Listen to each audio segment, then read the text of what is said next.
ಕೃಷ್ಣ ನಮಸ್ತೆ. ಯುಗಾವತಾರ ಶ್ರೀರಾಮಕೃಷ್ಣ ಗ್ರಂಥಾಧ್ಯಯನಕ್ಕೆ ತಮ್ಮೆಲ್ಲರಿಗೂ ಸ್ವಾಗತ. ಅಧ್ಯಾಯ 29 ಶಾಪ ವರವಾಯಿತು.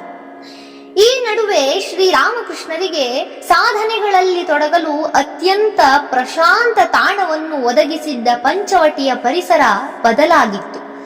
ಹಿಂದೆ ಅಲ್ಲಿಗೆ ಸಮೀಪದಲ್ಲಿ ಹಂಸ ಪುಷ್ಕರಣಿ ಎಂಬ ಒಂದು ಸಣ್ಣ ಮಡುವಿತ್ತು. ಆದರೆ ಬಹಳ ದಿನಗಳಿಂದಲೂ ಅದು ಕೆಸರು ಮಣ್ಣು ತುಂಬಿಕೊಂಡು ಮುಚ್ಚಿ ಹೋಗಿತ್ತು. ಆ ಮಡುವನ್ನು ಮತ್ತೆ ಉಪಯುಕ್ತವನ್ನಾಗಿ ಮಾಡಲು ಜನರು ಅದರ ಕೆಸರನ್ನು ತೆಗೆದು ಪಂಚವಟಿಯ ಬಳಿ ಹರವಿ ಸಮ ಮಾಡಿದರು. ಇದರಿಂದಾಗಿ ಅಲ್ಲಿದ್ದ ನೆಲ್ಲಿಯ ಮರ ಮುಚ್ಚಿ ಹೋಯಿತು. ಆದ್ದರಿಂದ ರಾಮಕೃಷ್ಣರು ಹೊಸದೊಂದು ಪಂಚವಟಿಯನ್ನು ನಿರ್ಮಾಣ ಮಾಡಲು ಇಚ್ಛಿಸಿದರು. ಹೃದಯ ರಾಮ ಕೂಡಲೇ ಅದಕ್ಕೆ ಬೇಕಾದ ಸಿದ್ಧತೆಗಳನ್ನೆಲ್ಲ ಮಾಡಿದ. ಪಂಚವಟಿ ಎಂಬುದು 5 ವೃಕ್ಷಗಳ ಸಮೂಹ. ವಟ ಅಂದರೆ ಆಲ, ಬಿಲ್ವ, ಅಮಲಕ ಅಂದ್ರೆ ನೆಲ್ಲಿ, ಅಶ್ವತ್ಥ ಮತ್ತು ಅಶೋಕ ಇವೇ 5 ವೃಕ್ಷಗಳು. ಆಧ್ಯಾತ್ಮಿಕ ಸಾಧನೆಗಳಿಗೆ ಈ ಸ್ಥಳ ಅತ್ಯಂತ ಪ್ರಶಸ್ತವೆಂದು ಹೇಳಲಾಗಿದೆ. ಸ್ಕಾಂದ ಪುರಾಣದಲ್ಲಿ ಪಂಚವಟಿಯ ಬಗ್ಗೆ ಹೀಗೆ ವಿವರಿಸಲಾಗಿದೆ. ಈ 5 ವೃಕ್ಷಗಳು 5 ನಿರ್ದಿಷ್ಟ ದಿಕ್ಕುಗಳಲ್ಲಿರಬೇಕು. ವಟವೃಕ್ಷವು ಪೂರ್ವಕ್ಕೂ, ಅಶ್ವತ್ಥ ವೃಕ್ಷವು ಪಶ್ಚಿಮಕ್ಕೂ, ಬಿಲ್ವ ವೃಕ್ಷವು ಉತ್ತರಕ್ಕೂ, ಅಮಲಕ ವೃಕ್ಷವು ದಕ್ಷಿಣಕ್ಕೂ, ಅಶೋಕ ವೃಕ್ಷವು ಆಗ್ನೇಯಕ್ಕೂ ಇರಬೇಕು. ಇವುಗಳ ನಡುವೆ ಮನೋಹರವಾದ 1.5 ಮೊಳದ ಒಂದು ಚೌಕಾಕೃತಿಯ ಪೀಠವಿರಬೇಕು. ಶ್ರೀರಾಮಕೃಷ್ಣರು ಒಂದು ಸೂಕ್ತ ಸ್ಥಳದಲ್ಲಿ ತಮ್ಮ ಕೈಯಾರೆ ಅಶ್ವತ್ಥ ಸಸಿಯನ್ನು ನೆಟ್ಟರು. ಉಳಿದ 4 ಹೃದಯ ರಾಮನಿಂದ ನಡೆಸಿದರು. ಅಲ್ಲದೆ ಅನೇಕ ತುಳಸಿ ಗಿಡಗಳನ್ನು, ಶಂಖಪುಷ್ಪ ಬಳ್ಳಿಗಳನ್ನು ನೆಡೆಸಿ ಸುತ್ತಲೂ ಬೇಲಿ ಹಾಕಿಸಿದರು. ಅವರು ಹೀಗೆ ಬೇಲಿ ಹಾಕಿಸಿದ್ದೇ ಒಂದು ಕಥೆ. ಈ ಹೊಸ ಪಂಚವಟಿಯ 5 ಸಸಿಗಳು ಇನ್ನೂ ಚಿಕ್ಕವು. ಅವುಗಳ ಚಿಗುರೆಲೆಗಳು ಸುಲಭವಾಗಿ ಬಾಯಿಗೆ ಎಟಕುವಂತಿದ್ದು ಹಸು ಕರುಗಳು ಹರಿದು ತಿನ್ನಲಾರಂಭಿಸಿದ್ದವು. ಶ್ರೀರಾಮಕೃಷ್ಣರು ಇದನ್ನು ನೋಡಿ ಬೇಲಿ ಹಾಕಿಸಲು ನಿಶ್ಚಯಿಸಿದರು. ಆದರೆ ಬೇಲಿ ಹಾಕಲು ಸಲಕರಣೆಗಳು ಬೇಕಲ್ಲ. ಶ್ರೀರಾಮಕೃಷ್ಣರು ಅದಕ್ಕಾಗಿ ಯಾರನ್ನೂ ಕೇಳಬೇಕಾಗಿಯೇ ಬರಲಿಲ್ಲ. ಸಸಿಗಳಿಗೆ ಬೇಲಿ ಹಾಕಬೇಕೆಂಬ ಆಲೋಚನೆ ಅವರ ಮನದಲ್ಲಿ ಎದ್ದುದೇ ತಡ. ನೋಡುತ್ತಿದ್ದಂತೆ ಸ್ವಲ್ಪ ಹೊತ್ತಿನಲ್ಲೇ ಗಂಗಾ ನದಿಯ ಉಬ್ಬರದೊಂದಿಗೆ ಆ ಸಲಕರಣೆಗಳೆಲ್ಲ ಎಲ್ಲಿಂದಲೋ ತೇಲಿಕೊಂಡು ಬಂದೇ ಬಿಟ್ಟವು.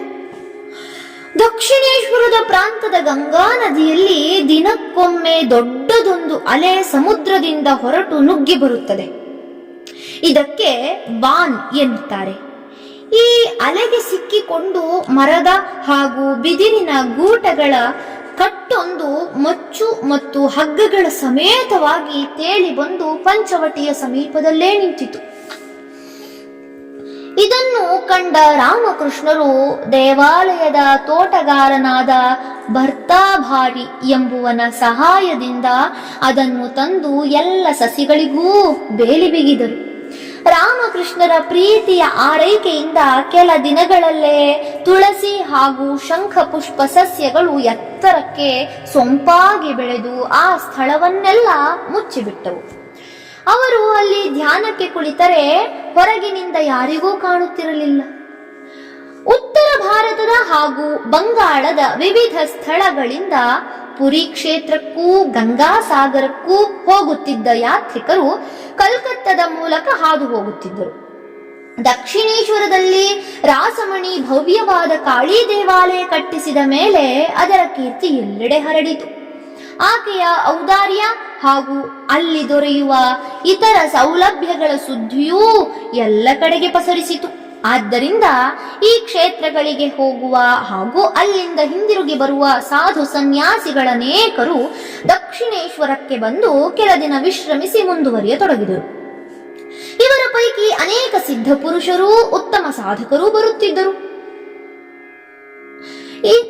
ಇವರ ಆಗಮನದಿಂದ ಎಲ್ಲರಿಗಿಂತ ಹೆಚ್ಚು ಸಂತಸಪಟ್ಟವರೆಂದರೆ ರಾಮಕೃಷ್ಣರು. ಅವರು ದಕ್ಷಿಣೇಶ್ವರಕ್ಕೆ ಬಂದ ಸಾಧಕರೊಂದಿಗೆ ಬೆರೆತು ಅವರ ಸಾಧನಾ ಮಾರ್ಗಗಳನ್ನು, ಅನುಭವಗಳನ್ನು, ಶಾಸ್ತ್ರ ವಿಚಾರಗಳನ್ನು ಕೇಳಿ ತಿಳಿದುಕೊಳ್ಳುತ್ತಿದ್ದರು. ಇಂತಹ ಸಾಧಕರೊಬ್ಬರಿಂದ ಶ್ರೀರಾಮಕೃಷ್ಣರು ಪ್ರಾಣಾಯಾಮವನ್ನು, ಹಠಯೋಗದ ವಿವಿಧ ಪ್ರಕ್ರಿಯೆಗಳನ್ನು ಕಲಿತು ಅಭ್ಯಾಸ ಮಾಡಿದರು. ತನ್ಮೂಲಕ ಈ ಸಾಧನಾ ವಿಧಾನದ ಲಾಭ, ಇತಿಮಿತಿ, ಅಪಾಯಗಳ ಅರಿವು ಮಾಡಿಕೊಂಡರು. ಆದರೆ ಮುಂದೆ ಅವರು ತಮ್ಮ ಭಕ್ತರಿಗೆ ಅದನ್ನು ಕೈಗೊಳ್ಳದಂತೆ ಬೋಧಿಸುತ್ತಿದ್ದರು. ಹಠಯೋಗವೆಂದರೆ ಇಂದಿನಂತೆ ಅಂದೂ ಹೆಚ್ಚಿನ ಜನರಿಗೆ ವಿಶೇಷ ಕುತೂಹಲ, ಆಕರ್ಷಣೆ. ಒಮ್ಮೆ ಈ ಭಕ್ತರಲ್ಲಿ ಕೆಲವರು ತಮಗೆ ಹಠಯೋಗವನ್ನು ಕಲಿಸಿಕೊಡುವಂತೆ ಕೇಳಿಕೊಂಡಾಗ ಅವರು ಹೇಳಿದರು, ಆ ಸಾಧನೆಗಳು ಇಂದಿನ ಯುಗಕ್ಕೆ ಹೇಳಿಸಿದ್ದಲ್ಲ. ಈ ಯುಗದಲ್ಲಿ ಮಾನವನ ಆಯುಷ್ಯವೇ ಕಡಿಮೆ ಮತ್ತು ಅವನ ಪ್ರಾಣ ನಿಂತಿರುವುದೇ ಅನ್ನದ ಮೇಲೆ. ಹಾಗಿರುವಾಗ ಹಠಯೋಗದ ಮೂಲಕ ದೇಹವನ್ನು ದೃಢಪಡಿಸಿಕೊಂಡು ಆಮೇಲೆ ರಾಜಯೋಗ ಮಾರ್ಗವನ್ನನುಸರಿಸಿ ಭಗವಂತನನ್ನು ಸಾಕ್ಷಾತ್ಕರಿಸಿಕೊಳ್ಳಲು ಸಮಯವಾದರೂ ಎಲ್ಲಿದೆ? ಅಲ್ಲದೆ ಆ ಆಸನಗಳನ್ನೆಲ್ಲ ಕಲಿಯಬೇಕೆಂಬುವನು ಅವುಗಳಲ್ಲಿ ಚೆನ್ನಾಗಿ ಪರಿಣಿತನಾದ ಗುರುವಿನೊಂದಿಗೆ ದೀರ್ಘಕಾಲ ವಾಸವಾಗಿರಬೇಕು. ಆತನ ಮೇಲ್ವಿಚಾರಣೆಯಲ್ಲಿ ಆಹಾರ, ವಿಹಾರ, ವ್ಯಾಯಾಮಗಳಿಗೆ ಸಂಬಂಧಿಸಿದ ಕಟುತರ ನಿಯಮಗಳನ್ನು ಬಿಡದೆ ಪಾಲಿಸಿಕೊಂಡು ಬರಬೇಕು. ಆ ನಿಯಮಗಳಿಂದ ಸ್ವಲ್ಪ ಜಾರಿದರೂ ಸಾಧಕನು ರೋಗ ರುಜಿನಗಳಿಗೆ ಗುರಿಯಾಗುತ್ತಾನೆ. ಪ್ರಾಣವನ್ನೇ ಕಳೆದುಕೊಳ್ಳುವುದು ಅಪರೂಪವೇನಲ್ಲ. ಆದ್ದರಿಂದ ಇಂತಹ ಕಠಿಣ ಸಾಧನೆಗಳನ್ನೆಲ್ಲ ಅಭ್ಯಾಸ ಮಾಡಬೇಕಾದ ಅವಶ್ಯಕತೆ ಏನಿಲ್ಲ. ಅದೂ ಅಲ್ಲದೆ ಈ ಕುಂಭಕ ಪ್ರಾಣಾಯಾಮಗಳನ್ನೆಲ್ಲ ಮಾಡಿ ಪ್ರಾಣವಾಯುವನ್ನು ನಿಯಂತ್ರಿಸುವುದರ ಉದ್ದೇಶವಾದರೂ ಏನು? ಮನಸ್ಸಿನ ಹತೋಟಿ ಸಾಧಿಸುವುದೊಂದೇ ತಾನೆ. ಸರಳ ಭಕ್ತಿಯಿಂದೊಡಗೂಡಿದ ಧ್ಯಾನದಿಂದ ಮನಸ್ಸು, ಪ್ರಾಣಶಕ್ತಿಯು ತಾವಾಗಿಯೇ ಹತೋಟಿಗೆ ಸಿಗುತ್ತವೆ ಎಂಬುದನ್ನು ನೀವೇ ನೋಡಬಹುದು. ಕಲಿಯುಗದಲ್ಲಿ ಮಾನವರ ಆಯುಸ್ಸು, ಶಕ್ತಿಯೂ ತೀರ ಮಿತವಾದದ್ದು. ಆದ್ದರಿಂದಲೇ ಭಗವಂತ ಮಾನವರ ಮೇಲೆ ಕರುಣೆ ತೋರಿ ತನ್ನನ್ನು ಸಾಕ್ಷಾತ್ಕರಿಸಿಕೊಳ್ಳುವ ಮಾರ್ಗವನ್ನು ಬಹಳ ಸುಗಮವಾಗಿಸಿದ್ದಾನೆ. ಬಂಗಾಳದಲ್ಲಿ ತಂತ್ರ ಸಾಧನೆ ಬಹಳ ಪ್ರಚಲಿತವಾದದ್ದು. ಆದರೆ ಅದನ್ನು ಪರಿಶುದ್ಧ ರೂಪದಲ್ಲಿ ಅಭ್ಯಸಿಸಬಲ್ಲವರನ್ನ ಕಾಣುವುದು ಅಷ್ಟೇ ದುರ್ಲಭ. ತಂತ್ರ ಸಾಧನೆಯಲ್ಲಿ ತೊಡಗಿ ದಾರಿ ತಪ್ಪುವವರೇ ಬಹಳ. ಪರಕೀಯ ಪ್ರೇಮ ಎಂಬುದು ಇದರಲ್ಲಿ ಒಂದು ವಿಧಾನ. ರಾಮಕೃಷ್ಣರ ಸಂಬಂಧಿ ಹಲಧಾರಿಯು ಗುಟ್ಟಾಗಿ ಈ ಬಗೆಯ ಸಾಧನೆಯಲ್ಲಿ ತೊಡಗಿದ್ದ. ಇದರಲ್ಲಿ ಸ್ತ್ರೀ ಸಂಬಂಧ ಒಂದು ಪ್ರಮುಖ ಅಂಗ. ಆದರೆ ಇದನ್ನು ಯಾವ ಸಾಧನೆಯ ಹೆಸರಿನಲ್ಲೇ ಮಾಡಿದರೂ ತಾನು ಮಾಡುತ್ತಿರುವುದು ಅಶ್ಲೀಲವಾದದ್ದು ಎಂಬ ಅರಿವು ಅವರಿಗಿದ್ದೇ ಇರುತ್ತದೆ.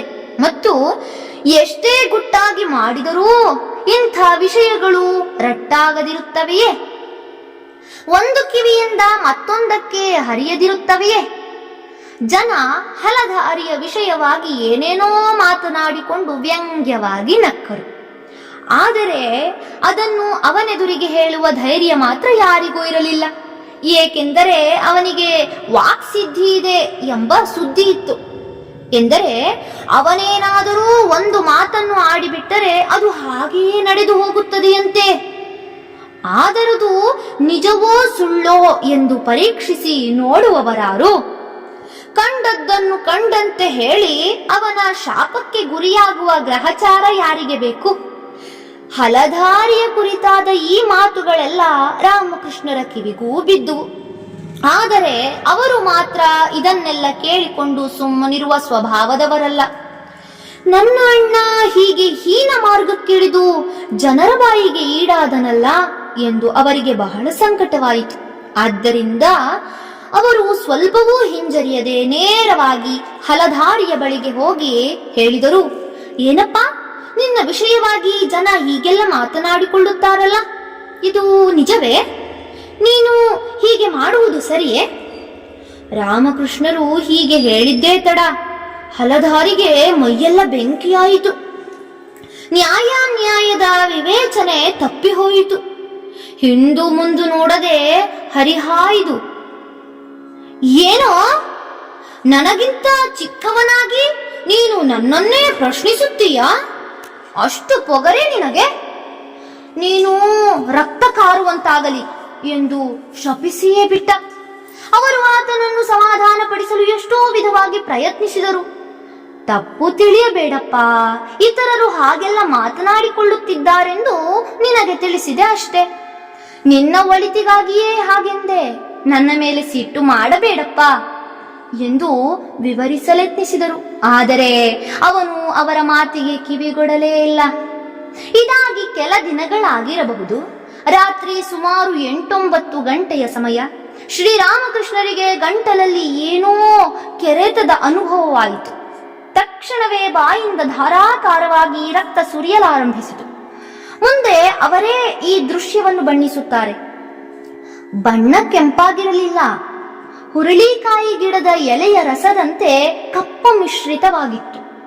ಮತ್ತು ಅದೆಷ್ಟು ಗಟ್ಟಿಯಾಗಿತ್ತೆಂದರೆ ಅದರಲ್ಲಿ ಸ್ವಲ್ಪ ಭಾಗ ಬಾಯೊಳಗೆ ಹೆಪ್ಪುಗಟ್ಟಿದಂತಾಯಿತು. ಆ ರಕ್ತ ಆಲದ ಮರದ ಬಿಳಿಲಿನಂತೆ ಬಾಯಿಂದ ಹೊರಬಂದು ಜೋತಾಡುತ್ತಿತ್ತು. ರಾಮಕೃಷ್ಣರು ರಕ್ತ ಒಸರುತ್ತಿದ್ದ ಭಾಗವನ್ನು ಒಂದು ಬಟ್ಟೆಯಿಂದ ಒತ್ತಿ ಹಿಡಿದು ರಕ್ತಸ್ರಾವವನ್ನು ನಿಲ್ಲಿಸಲು ಪ್ರಯತ್ನಿಸಿದರು. ಆದರೆ ಏನು ಮಾಡಿದರೂ ಅದು ನಿಲ್ಲಲೇ ಇಲ್ಲ. ಅವರಿಗೆ ಆ ರಕ್ತವನ್ನು ನೋಡುವುದಕ್ಕೆ ಭಯವಾಗುತ್ತಿತ್ತು. ಸುದ್ದಿ ತಿಳಿದು ಎಲ್ಲರೂ ಓಡೋಡಿ ಬಂದರು. ಆದರೆ ಆ ಭಯಂಕರ ದೃಶ್ಯವನ್ನು ನೋಡಿ ಬೆಪ್ಪಾಗಿ ನಿಂತರು. ಯಾರಿಗೂ ಏನು ಮಾಡಬೇಕೆಂದೇ ತೋಚಲಿಲ್ಲ. ಆ ಸಮಯದಲ್ಲಿ ಹಲಧಾರಿ ದೇವಸ್ಥಾನದಲ್ಲಿ ಏನೋ ಕೆಲಸದಲ್ಲಿ ನಿರತನಾಗಿದ್ದ. ರಾಮಕೃಷ್ಣರ ಬಾಯಿಂದ ರಕ್ತ ಹರಿಯುತ್ತಿದೆ ಎಂದು ಕೇಳಿದೊಡನೆ ಅವನಿಗೆ ತನ್ನ ಶಾಪದ ನೆನಪಾಗಿ ದಿಗಿಲಾಯಿತು. ಕೂಡಲೇ ಅಲ್ಲಿಂದೆದ್ದು ಓಡಿ ಬಂದ. ರಕ್ತ ಇನ್ನೂ ಒಸರುತ್ತಲೇ ಇತ್ತು. ಹಲಧಾರಿಯನ್ನು ಕಂಡು ರಾಮಕೃಷ್ಣರು ಕಣ್ಣಲ್ಲಿ ನೀರು ತುಂಬಿ ನುಡಿದರು. ಅಣ್ಣ, ನೋಡು, ನಿನ್ನ ಶಾಪದಿಂದ ಏನಾಯಿತೆಂದು ನೋಡು. ಆದರೆ ಅವನಾದರೂ ಈಗೇನು ಮಾಡಬಲ್ಲ? ಅವರ ಆ ಸ್ಥಿತಿಯನ್ನು ಕಂಡು ಅವನೂ ಅತ್ತು ಬಿಟ್ಟ. ಆ ಸಮಯದಲ್ಲಿ ವೃದ್ಧ ಸಾಧುಗಳೊಬ್ಬರು ದೇವಾಲಯದಲ್ಲಿದ್ದರು. ಏನೋ ಕೋಲಾಹಲವಾಗುತ್ತಿರುವುದನ್ನು ಕಂಡು ಅವರೂ ಅಲ್ಲಿಗೆ ಓಡಿ ಬಂದರು. ಅವರೊಬ್ಬ ಅನುಭವಸ್ಥ ಸಾಧಕರು. ರಕ್ತದ ಬಣ್ಣವನ್ನು ಅವರು ಗಮನಿಸಿದರು. ಬಳಿಕ ಬಾಯಿಯ ಯಾವ ಭಾಗದಿಂದ ರಕ್ತ ಒಸರುತ್ತಿದೆ ಎಂಬುದನ್ನು ಪರಿಶೀಲಿಸಿ ನೋಡಿದರು. ಅವರು ಏನೋ ತೀರ್ಮಾನಕ್ಕೆ ಬಂದಂತೆ ಕಂಡಿತು. ತಲೆಯಾಡಿಸಿದರು. ಬಳಿಕ ರಾಮಕೃಷ್ಣರಿಗೆ ಹೇಳಿದರು, ಏನೂ ಭಯವಿಲ್ಲ. ಈ ರಕ್ತ ಹೊರಕ್ಕೆ ಬಂದದ್ದು ಬಹಳ ಉತ್ತಮವೇ ಆಯಿತು. ನೀವು ಯೋಗಾಭ್ಯಾಸ ಮಾಡುತ್ತೀರೆಂದು ಕಾಣುತ್ತದೆ. ಆ ಸಾಧನೆಯ ಪರಿಣಾಮವಾಗಿ ಸುಷುಮ್ನಾ ನಾಡಿಯ ದ್ವಾರ ತೆರೆದುಕೊಂಡಿದೆ. ಅದರ ಮೂಲಕ ರಕ್ತ ಶಿರಸ್ಸಿಗೆ ಹರಿಯಬೇಕಾಗಿತ್ತು. ಹಾಗಾಗಿ ಬಿಟ್ಟರೆ ನಿಮಗೆ ಜಡ ಸಮಾಧಿಯ ಸ್ಥಿತಿ ಬಂದು ಬಿಡುತ್ತಿತ್ತು. ಆ ಸ್ಥಿತಿಯಿಂದ ಮತ್ತೆ ಕೆಳಗೆ ಬರುವುದು ಮಾತ್ರ ಯಾರಿಗೂ ಸಾಧ್ಯವಾಗದ ಮಾತು. ಆದರೆ ಹಾಗಾಗುವುದರ ಬದಲು ರಕ್ತ ತಾನಾಗಿಯೇ ಒಂದು ದಾರಿ ಮಾಡಿಕೊಂಡು ಬಾಯಿಯಿಂದ ಹೊರಗೆ ಬಂದು ಬಿಟ್ಟಿದೆ. ಹೀಗಾಗಿ ನೀವು ಉಳಿದುಕೊಂಡಿರಿ. ನಿಮ್ಮ ಈ ದೇಹದಿಂದ ಜಗನ್ಮಾತೆ ಏನೋ ಒಂದು ವಿಶೇಷವಾದ ಕಾರ್ಯವನ್ನು ಸಾಧಿಸುವುದಕ್ಕಿದೆ ಎಂದು ತೋರುತ್ತದೆ. ಆದ್ದರಿಂದಲೇ ಅದನ್ನು ಆಕೆ ಉಳಿಸಿದ್ದಾಳೆ. ಸಾಧುಗಳ ಮಾತು ಕೇಳಿ ರಾಮಕೃಷ್ಣರಿಗೆ ತುಂಬಾ ಸಮಾಧಾನವಾಯಿತು. ಹಲಧಾರಿಗೂ ಅಷ್ಟೇ ಎಂದು ಹೇಳಬೇಕಾಗಿಯೇ ಇಲ್ಲ. ಸ್ವಲ್ಪ ಹೊತ್ತಿಗೆಲ್ಲ ರಕ್ತಸ್ರಾವ ನಿಂತಿತು. ಮತ್ತೆಂದೂ ಅದು ಮರುಕಳಿಸಲಿಲ್ಲ. ಹೀಗೆ ಹಲಧಾರಿಯ ಶಾಪ ಕಾಕತಾಳೀಯವಾಗಿ ಒಂದು ವರವಾಗಿ ಪರಿಣಮಿಸಿತು. ಧನ್ಯವಾದಗಳು. ಇಂದಿಗೆ ಅಧ್ಯಾಯ 29 ಸಂಪೂರ್ಣವಾಯಿತು. ಮುಂದಿನ ಸಂಚಿಕೆಯಲ್ಲಿ ಹೊಸ ಅಧ್ಯಾಯವನ್ನ ಪ್ರಾರಂಭಿಸೋಣ. ಓಂ ಶಾಂತಿ ಶಾಂತಿ ಶಾಂತಿ. ಹರಿ ಓಂ ತತ್ಸತ್. ಶ್ರೀರಾಮಕೃಷ್ಣಾರ್ಪಣಮಸ್ತು. ಸರ್ವೇ ಜನ ಸುಖಿನೋ ಭವಂತು. ಜೈ ಶ್ರೀಮಾತಾ.